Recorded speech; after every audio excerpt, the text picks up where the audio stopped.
ये आपने जो डिसाइड किया कि हमें ऐसी तरीके से वेट लॉस करना है, ये आपको कैसे आइडिया आया? ये आइडिया एक्चुअली मेरा नहीं है। इस प्रोग्राम की अ, क्या कह रहे हैं, इन्वेंशन जो किया है, इसका आविष्कार है ये, एक्चुअली रिसर्च नहीं है। रिसर्च का मतलब क्या होता है, कोई चीज़ ऑलरेडी एग्जिस्ट कर रही है, आपने उसको टेढ़ा-मेढ़ा किया, लेफ्ट पहिए को राइट पहिए में लगा दिया, राइट पहिए को पीछे लगा दिया, वो होती है रिसर्च। ये है नई खोज। जैसे आइंस्टाइन ने रिलेटिविटी की खोज की, या थॉमस एडिसन ने बल्ब की खोज की। 1,000 एक्सपेरिमेंट फेल होने के बाद, ऐसा माना जाता है, किताबों में लिखा हुआ है कि एडिसन ने जब बल्ब बनाया 10,000 बार फेल हुआ, तब जाके वो बल्ब का निर्माण हुआ। कभी बल्ब फेल तो रात भर वो चिंता में रहता था, दिन रात इसी बारे में सोचता था, कैसे ठीक करूं, कैसे ठीक करूं, कैसे बल्ब बनाऊं। फाइनली एक दिन उन्होंने बल्ब बनाया। ये सारी किताबों में, बहुत जगह जितनी भी मेंटेनेंस मैनेजमेंट की बुक्स होती हैं, आपको जीवन में आगे ले जाने की किताबें होती हैं, उनमें सब में ये सारी चीज़ें लिखी गई हैं। बिल्कुल लगभग कुछ ऐसा ही आशा जी के साथ भी हुआ। वो स्पोर्ट्स की पर्सन है, स्कूल में देखिए बच्चों के पास एंटरटेनमेंट के प्रोग्राम क्या होते हैं कि खेल-कूद ही होता जी। है, और खेल-कूद होता है तो वहाँ पे कॉम्पिटिशन होता है। कॉम्पिटिशन का मतलब क्या होता है कि आपको अव्वल आना है। कोई भी ये नहीं चाहेगा कि भई मैं सचिन को क्रॉस करूँ, या इसको कोहली को क्रैक उसके रिकॉर्ड तोड़ूँ। स्पोर्ट्समैन पर्सन का यही मतलब होता है कि मैं अव्वल रहूं, सबसे आगे रहूं। और स्पोर्ट्स का जो मिनिमम रूप होता है वो होता है आपकी रेसिंग। तो आशा जी हमेशा से हर व्यक्ति की बचपन में एक एक तरीका होता है, जी। एक पर्सनैलिटी का हिस्सा होता है। तो ये वो स्पोर्ट्स पर्सन थी, दौड़ भाग करती थी, खो खो खेलती थी, जो भी करना है, लेकिन पर्पस यही था कि अव्वल रहूं। एक बार उनकी किसी क्लासमेट ने उनको बीट किया होगा, तो उनको लगा होगा कि यार बीट कैसे हो गया, मतलब I should be unbeatable always, number one आनी चाहिए। तो फिर पता किया, पढ़ा, कैसे हुआ कि भाई आपको अव्वल रहने के लिए एक चीज़ तो ज़रूरी है, और वो है एनर्जी होनी चाहिए। और फिर एनर्जी के बारे में पता किया, स्कूल में जो फूड पिरामिड पढ़ाते ही पढ़ाते हैं, तो ये बात भी निश्चित हो गई कि अगर आपको एनर्जी चाहिए, तो वो एनर्जी तो खाने से ही आएगी। वो अंडे से आ सकती है, रोटियों से आ सकती है, पराठे से आ सकती है। इनके घर में अंडा अलाउड नहीं था, लेकिन बच्चे के मन में आया, तब तो छोटी थी, तो अंडा भी लेके आए, भले दादाजी से मार-पीटी हो या जो भी किया हो। तो उस तरीके से मन में एक बात तो थी कि जीवन को खूबसूरत बनाने के लिए एनर्जी की ज़रूरत है, और एनर्जी के लिए खाना खाना ज़रूरी है।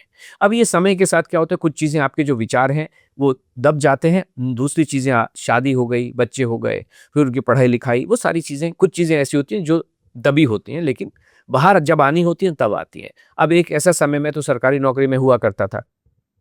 8 से 8 की ड्यूटी बॉम्बे में, सुबह 8 बजे घर से निकलते थे, रात को 8 बजे घर पहुँचते थे। बच्चों की भी पढ़ाई-लिखाई है, जो भी कर रहे हैं। अभी ये मैडम मान लीजिए घर में अकेली रह गईं, तो 2 रास्ते होते हैं, या तो टीवी देखते बैठें, यस। या फिर मानव कल्याण में, या जो अपनी इच्छा है वो काम करें। तो फिर इन्होंने वही किया, क्योंकि जब लोगों से जुड़ते थे, ये योगा भी बहुत बहुत उम्दा किस्म का योगा, मेडिटेशन, जो भी ये चीज़ें होती हैं, आशा जी का इनकम्पेरेबल होता है। जो लोग अलग-अलग जगह से बड़े-बड़े गुरुओं से योगा-वोगा करने के बाद आते हैं, और आशा जी की कभी योगा चलती, अब नहीं चलते। बट जब ये कराते थे, तो लोगों ने कहा कि ऐसा योगा, ऐसा ज़ुम्बा, और इस तरीके का जो वर्कआउट है, चाहे वो मेडिटेशन की फॉर्म में हो, चाहे वो कुंडलिनी जागरण के फॉर्म में हो, लेकिन ऐसा कभी भी हुआ नहीं, हो पाया नहीं, हमने कभी भी एक्सपीरियंस नहीं किया। तो ये योगा चलाते थे मतलब खुद योगा करने का था।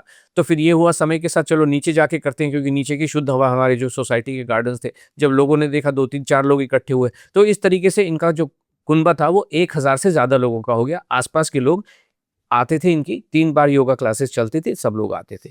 तो योगा में जो आने वाले पार्टिसिपेंट थे, महिलाएँ थी, उनका वज़न भी बढ़ा हुआ था, और बहुत सारे हेल्थ इश्यूज़ भी थे।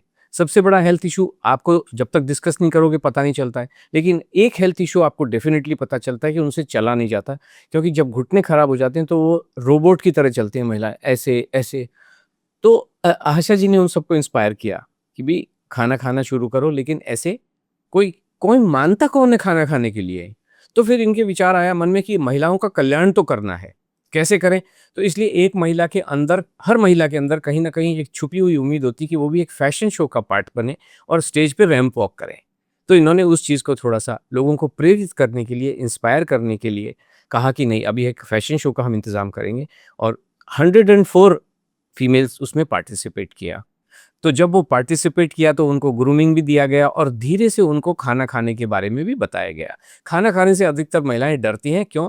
आपका जो एनवायरनमेंट है वही आपको डराता है। चाहे उस एनवायरनमेंट में डॉक्टर्स की बात करें, डायटीशियन की बात करें, या किसी भी एक्सपर्ट की बात करें, भले ही वो फैमिली में ऊपर वाले लोग हों, खाना मत खाओ, अरे वज़न बढ़ा हुआ है, वो खाना खा रहे हो, ऐसा कैसे? तो जब वो 104 लोग आए, लिमिटेड पीरियड के लिए आए, 3 महीने के लिए उनको ज़बरदस्त ट्रेनिंग दी गई।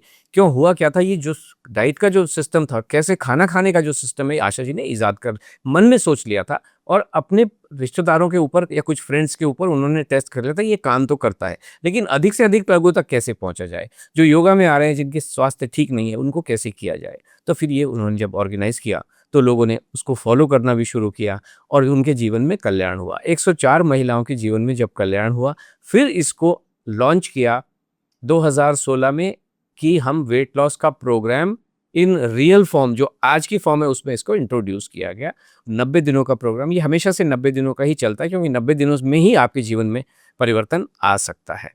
सो फिर ये शुरू हुआ और इस तरीके से ये हमारे जो जर्नी है, तो पहले ही प्रोग्राम में 225 फीमेल्स पार्टिसिपेटेड। बॉम्बे में तो छोटी जगह में बहुत सारे लोग रहते हैं, सबको पता चला ऐसा हो रहा है, 104 लोगों के जीवन में कल्याण हुआ है, बहुत सारा ये हो, तो लोगों ने ज्वाइन किया। और उसके बाद तो फिर ये कारवां रुकता नहीं है, क्योंकि 225 लोगों को आपने देखा, सबके जीवन बहुत अच्छा हो गया है। खाना खाने से वजन बढ़ता नहीं है, बल्कि बाल भी अच्छे हो जाते हैं और स्किन भी अच्छी हो जाती है, बीमारियां भी ठीक हो जाती है और वजन तो कम होता ही है, शेप भी बहुत अच्छा हो जाता है। तो बहुत लोगों ने ज्वाइन किया। उसके बाद ये कारवां अब तो ग्लोबल हो गया है, पूरी ऑनलाइन चलता है, प्रोग्राम लाइव चलता है, सामने सामने शक्ल देख के चलता है। ऐसा नहीं कि कोई रिकॉर्डेड चीज़ें आपको पकड़ा दी जाए, ऐसा नहीं होता है। सबका पर्सनली ध्यान रखा जाता है। इसीलिए आशा जी पॉडकास्ट में आ नहीं पाती, क्योंकि जो लोग एक्सपर्ट वही हैं, देखा जाए तो। मैं तो सिर्फ पॉडकास्ट वगैरह में इंटरव्यूज़ के लिए कभी आ जाता हूँ, बट वो सब लोगों का ध्यान रखती हैं। और इस तरीके से ये कारवां आज 85 देशों तक ये फैल चुका है। वहाँ से पार्टिसिपेट, छोटे-छोटे कंट्रीज से महिलाएँ इसको जॉइन करती हैं और उनके जीवन में कल्याण हो रहा है, पूरे परिवार के जीवन में कल्याण हो रहा है। तो जनरली ये जो प्रोग्राम है सिर्फ फीमेल्स के लिए ही है? हाँ, क्योंकि खाना खाने पे आधारित है ना, तो खाना की जो रिस्पॉन्सिबिलिटी होती है एक फीमेल के ऊपर ही होती है। और अगर उनको समझ में आ गया, तो फिर वो पूरे परिवार को चाहे प्यार से, चाहे गुस्से से, चाहे डंडा मार के खाना खिला ही देती हैं। So this is how it is. आज अगर घरों में खाना खाया नहीं जा रहा है या खाना बन नहीं रहा है, उसके पीछे भी किसी न किसी लेडी का ही हाथ होता है कि भाई बनाने का मन नहीं है। कौन बनाएगा? इतना खाना कौन बनाएगा? और हमारे प्रोग्राम में देखिए बात ये भी है कि प्रोग्राम में फ़ीस देने के बाद भी जो लोग आते हैं, वो भी, उनको भी खाना बनाने के लिए हमें बहुत इंस्पायर करना पड़ता है कि भाई बना लो। वो कहते हैं मेरे को तो दाल अच्छी नहीं लगती, मतलब कुछ बहाने ढूँढते हैं बचने के। मुझे दाल अच्छी नहीं लगती है, मुझे चावल अच्छे नहीं लगते हैं, हमारे तो घर वाले चावल खाने नहीं देते हैं, ऐसी। तो उनको यही इंस्पायर करते हैं, बनाओ, बनाओ, इसी से कल्याण होगा, पूरे घर के जीवन में कल्याण होने वाला है। इस वजह से ये महिलाओं पे ही आधारित है, फोकस्ड ऑन फीमेल्स। क्योंकि देखिए बाकी लोग अपना ध्यान रख लेते हैं, लेकिन महिला एक ऐसी त्याग की मूर्ति होती है जो सबका ध्यान रखती है, बच्चों को खिलाएगी, हस्बैंड को टिफ़िन बनाएगी, लेकिन खुद का ध्यान नहीं रखती कि सबकी थाली में बचा हुआ खाना थोड़ा बहुत खा लिया, उसके बाद सो गए, कुछ काम करने में लग गए। अब आशा जी का ये कहना है कि it should be self love. आप जब अपना ध्यान रखेंगी तो पूरे परिवार का ध्यान ज़्यादा अच्छे से रख पाएंगी। जैसे एयर होस्टेस जो क्या कहती है कि अगर हवाई जहाज में कुछ गड़बड़ी हुई तो मास्क नीचे आ जाएंगे, और दूसरों की सहायता करने से पहले अपना मास्क पहनो। जब आप चुस्त दुरुस्त तंदुरुस्त होंगे तब तो दूसरे का ध्यान रख पाएंगे। और फैक्ट ऑफ द मैटर ये भी है कि मान लीजिए आपको कुछ हो गया, बाकी सब लोग तो, कोई पढ़ाई में चला गया, कोई अपना जॉब बिजनेस में चला गया, कोई जॉब में चला गया, महिला घर में मान लीजिए अकेली रह गई, उसका ध्यान रखेगा कौन? तो इस वजह से महिला का सशक्त होना और असली एम्पावरमेंट, वुमेन एम्पावरमेंट भाषणों से नहीं होता है, योगा जुम्बा करा के नहीं होता है, खाना खाने से ही एम्पावरमेंट होता है। पावर जो है वो खाने से ही आती है, एनर्जी खाने से ही आती है। तो ये पूरा जो फोकस है इसी पे, इसीलिए महिलाओं के ऊपर इसको फोकस किया गया है। जी। तो आशा जी आपकी वाइफ हैं और उन्होंने ये जो जर्नी स्टार्ट की पूरा प्रैक्टिकल बेस्ड है, इन्होंने कुछ सारे एक्सपेरिमेंट कर करके ये चीज़। जी हाँ, बिल्कुल, बिल्कुल। पहले तो एक कंसेप्ट बना, ऐसा होना चाहिए, बहुत सारी किताबें पढ़ी। अगर किताबें कन्वेंशनल पढ़ते, करिकुलम वाली किताबें पढ़ते, तो वही ये भी प्रोटीन ही कर रही होती बैठी हुई। इन्होंने देखा कि कुछ एक्सपर्ट भी होते हैं ना दुनिया में, जैसे आशा जी की भी किताब है। एक्सपर्टों ने भी जो किताब लिखी है, उन्होंने अपने एक्सपीरियंसेस को वहाँ पे लिखा हुआ है।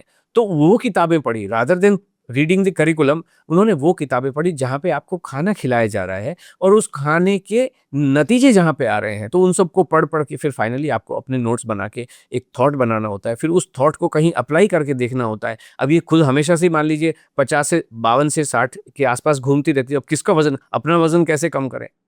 मियाँ मेरा भी वज़न इतना ही रहता था, तो मेरे ऊपर कैसे अपनाएँ? तो रिश्तेदार, इनकी भतीजी थी, उसके ऊपर अपनाया, तो वो रिज़ल्ट मिला। फिर फ्रेंड्स के ऊपर अपनाया, रिज़ल्ट मिला। उसके बाद फिर पब्लिक को। अब तो ये एस्टैब्लिश्ड प्रोग्राम है, ये साइंस वाले भले ही जो मर्जी कहें, बट रियल लाइफ एविडेंस इसी प्रोग्राम में है, जहाँ पे आपको कुछ नहीं करना है, केवल मनपसंद खाना खाना है। वो मनपसंद खाना चाहे गोलगप्पे पुचके हों, और चाहे वो मैगी एस मैगी हो, चाहे वो समोसे हों, चाहे वो पास्ता पिज़्ज़ा हाका नूडल हो, सब कुछ आप खाते हैं और उसी से जीवन में मज़ा भी आता है और वज़न भी कम होता है, इंचेस भी कम होते हैं और आपको आपकी बीमारियों से भी मुक्ति मिलती है।